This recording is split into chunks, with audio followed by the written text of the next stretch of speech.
గౌరవనీయులు గౌరవనీయురాలు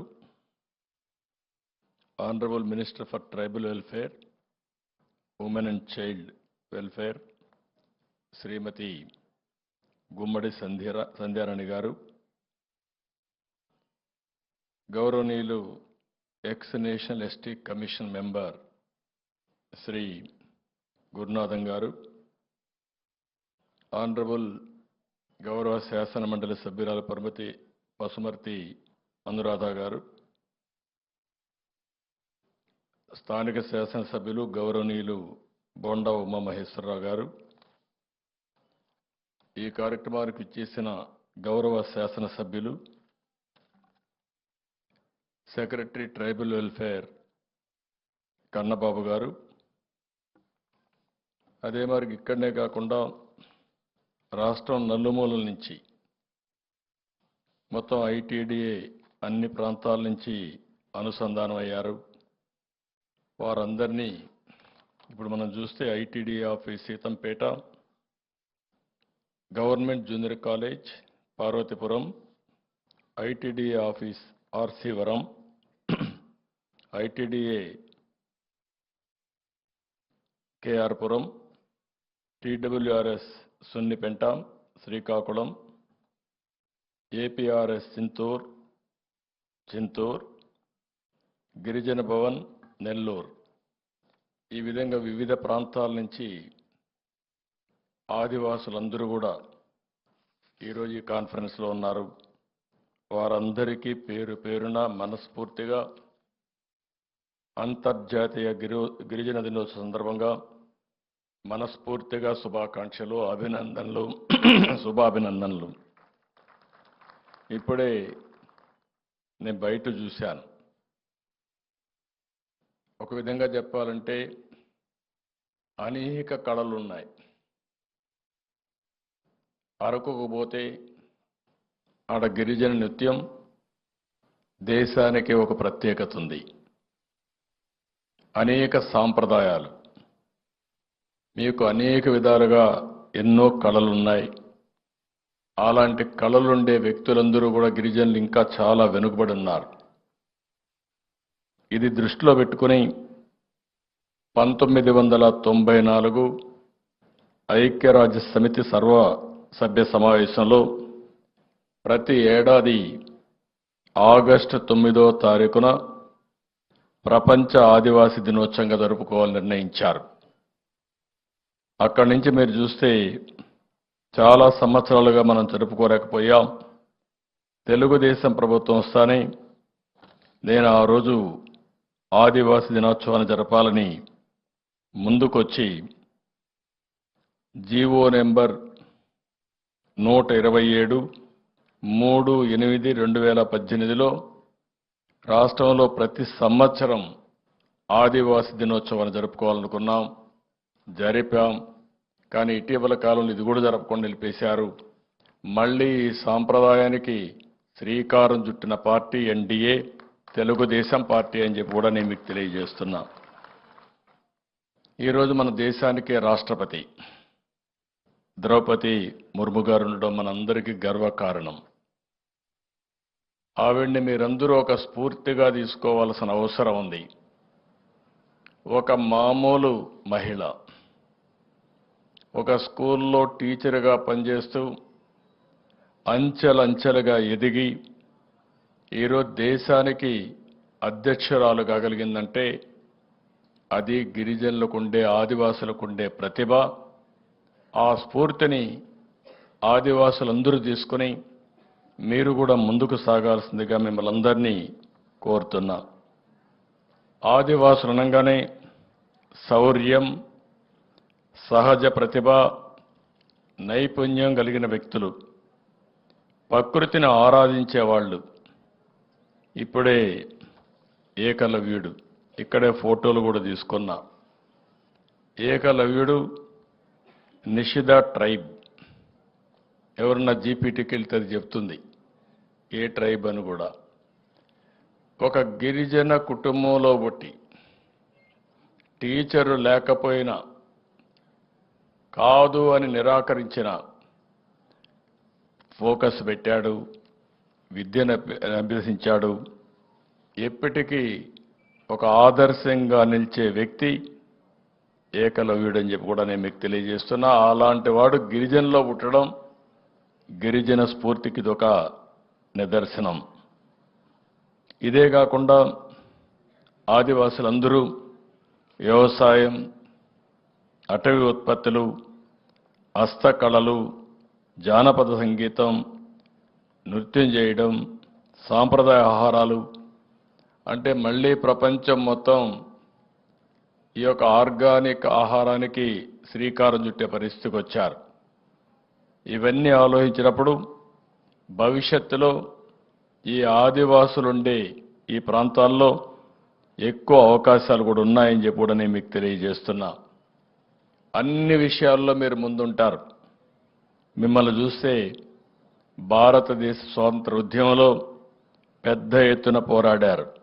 బిర్సా ముండా, తాత్వా బిల్, మన తెలుగు రాష్ట్రం నుంచి కొమరం భీం వంటి వాళ్ళు బ్రిటిష్ వాళ్ళ గుండెల్లో రైళ్లు పరిగెత్తించి స్వాతంత్ర ఉద్యమాన్ని నడిపిన విషయం మనం గుర్తుపెట్టుకోవాల్సిన అవసరం ఉంది. అదే మరిగా అల్లూరి సీతారామరాజు గిరిజన ప్రాంతంలో మీ అండతో, మీ సహకారంతో అక్కడుండి బ్రిటిష్ వాళ్ళ ఆధిపత్యాన్ని ఎట్టి పరిస్థితుల్లో అంతం చేయాలనే ఉద్దేశంతో పోరాడాడు, ప్రాణత్యాగం చేశాడు. అందుకే శాశ్వతంగా ఆంధ్రప్రదేశ్కే కాకుండా ఈ దేశానికి ఒక ముద్దు బిడ్డగా మిగిలిపోయే పరిస్థితికి వచ్చారు. అలాంటి స్ఫూర్తి మీ అందరి ముందర ఉందని చెప్పి కూడా నేను మీకు తెలియజేస్తున్నా. వీటన్నిటికి కూడా మీరు చేసిన త్యాగాలు కానీ, మీరు ఇచ్చిన మద్దతు కానీ ఎప్పటికీ జాతి మరవదు. అలాంటి విషయాల్లో మీరు ముందుకు పోయారు. ఈరోజు మన దేశంలో మీరు ఒక్కసారి చూస్తే మన రాష్ట్రంలో అయితే 5.53% ఆదివాసులు రాష్ట్రంలో ఉన్నారు. దేశం మొత్తం 10,42,00,000 మంది గిరిజనులు ఉన్నారు. ఆఫ్రికా తర్వాత ప్రపంచంలో 2వ స్థానంలో గిరిజనులు ఉండే దేశం భారతదేశం. ఇంకొక పక్కన దేశం మొత్తం 8.6% గిరిజనులు ఉండే పరిస్థితి ఉంది. 2011 జనాభాల లెక్క ప్రకారం మన రాష్ట్రంలో మనం చూస్తే 27,39,000 మంది ఆదివాసులు ఈ రాష్ట్రంలో ఉన్నారు. అంటే 5.53%. ఇవి కూడా 34 షెడ్యూల్ తెగలున్నాయి. 1-2 కాకుండా 34 ఉండే పరిస్థితి ఉంది. అయితే మొత్తం 6,45,000 ఎస్టీ కుటుంబాలున్నాయి. అటవీ ప్రాంతంలో 13,96,000 మంది ఉన్నారు. అదే మాదిరిగా మైదానంలో దగ్గర 13,43,000 మంది ఉన్నారు. ఈరోజు మొత్తం చూస్తే అల్లూరి సీతారామరాజు, పార్వతీపురం మన్యం, విజయనగరం, ఏలూరు, అనకాపల్లి ఇలాంటి జిల్లాల్లో 36 మండలాల్లో 3,512 రెవెన్యూ గ్రామాలు షెడ్యూల్ గ్రామాలుగా, షెడ్యూల్ ప్రాంతాలుగా, ఐటీడీ ప్రాంతాలుగా మనం నామకరణం చేసుకున్నాం. దీన్ని మనం ముందుకు పోయే పరిస్థితికి వచ్చాం. ఈరోజు మీరు చూస్తే అనేక సాంప్రదాయాలు, మీలో కూడా అనేక కట్టుబాట్లు కూడా ఉన్నాయి, అనేక వర్గాలు కూడా ఉన్నాయి. కోయ, కొండదొర, సవర, భగత, జాతాపు, కొండు, కొండరెడ్లు, వాల్మీకి తెగలు ఎక్కువగా ఇందులో ఉంటారు. మిగిలిన వర్గాలుగా కూడా చాలామంది ఉన్నారు. అదే ప్లేన్ ఏరియాకు వస్తే, మైదానానికి వస్తే యానాదులు, ఎరుకల, సుగాలి, చెంచులు ఇలాంటి చాలా వర్గాలు ఇంకా ఉన్నాయి. అంటే మొత్తం ఇవన్నీ చూసినప్పుడు అటు మైదానం, ఇటు ఏజెన్సీ ప్రాంతాల్లో సమానంగా ఉన్నారు. కానీ మైదానంలో ఉండే వాళ్ళ జీవన ప్రమాణాలు కూడా అంతంత మాత్రమే ఉన్నాయి. ఇది చాలా బాధాకరం అని చెప్పి కూడా నేను మీకు తెలియజేస్తున్నా. ఏజెన్సీ ఏరియాలో ఉండే వాళ్ళ జీవన ప్రమాణాలు ఇంకా ఒక విధంగా చెప్పాలంటే కనీసం రోడ్లు కూడా లేకుండా అవస్థపడతా ఉంటే మామూలుగా అందరితో సమానంగా నివసించే మైదాన ప్రాంతంలో ఉండే గిరిజనుల పరిస్థితి కూడా అధ్వానంగా ఉండే పరిస్థితి వచ్చింది. ఇవన్నీ చూసిన తర్వాత మీరు ఒక్క విషయం గుర్తుపెట్టుకోవాలి. సమైక్య ఆంధ్రప్రదేశ్లో చైతన్యం అనే ఒక కార్యక్రమం తీసుకొచ్చాను. నా ఉద్దేశం ఒకటే, గిరిజన ప్రాంతాల్లో కొన్ని ప్రాంతాల్లో వనరులు ఉన్నాయి. మైదాన ప్రాంతంలో ఉండే గిరిజనులు వనరులు కూడా లేవు. కానీ అందరూ పైకి వస్తున్నారు, వీళ్ళు పైకి రాలేకపోతున్నారు. అందుకే ఆ రోజు నేను పెట్టింది చైతన్యం అనే పేరు పెట్టాను. చైతన్యంతో కార్యక్రమాలు చేసి మీ జీవితాల్లో పెను మార్పులు తేవాలని ఆ రోజు ప్రభుత్వం ముందుకు పోయాం. ఒక మాటలో చెప్పాలంటే కాఫీకి ప్రారంభించాం. అదే మాదిరిగా ఎక్కడెక్కడ ఎలాంటి అవకాశాలుంటే ఆ అవకాశాలన్నీ అందిపుచ్చుకొని ఈరోజు ఏజెన్సీ ఏరియా ఉంది. ఇప్పుడే నేను చూశాను, చాలామంది ఆర్గానిక్ ఆహార పదార్థాలు పండిస్తారు. ఏమాత్రం ఎరువు వేయకుండా ఆరోగ్యానికి అవసరమైనటువంటి ఆహార ధాన్యాలు పండిస్తారు, చిరుధాన్యాలు పండిస్తారు. కొంతమంది అడవుల్లో ఉండే బ్రహ్మాండమైనటువంటి ఆహార ధాన్యాలు కూడా ధాన్యాలే కాకుండా మన ఉత్పత్తి చేసే అడవుల్లో దొరికే వస్తువులైతే అనేక విధాలుగా ఉపయోగపడతాయి. అంటే మెడిసినల్ వాల్యూ ఉండే చాలా వస్తువులు ఈ యొక్క ఫారెస్ట్ ఏరియాలో దొరుకుతుంది. ఈరోజు మనం ఇంకొక పక్క చూస్తే తేనె, ఎక్కడా దొరకనటువంటి ఒక బ్రహ్మాండమైన తేనె ఇక్కడ అటవీ ప్రాంతాల్లో దొరికే పరిస్థితి వస్తుంది. ఇలాంటి చాలా అవకాశాలు ఉన్నాయి. ఈ అవకాశాలను ఆ రోజు నేను అందిపుచ్చుకుని నేను ఒకటే చెప్పాను.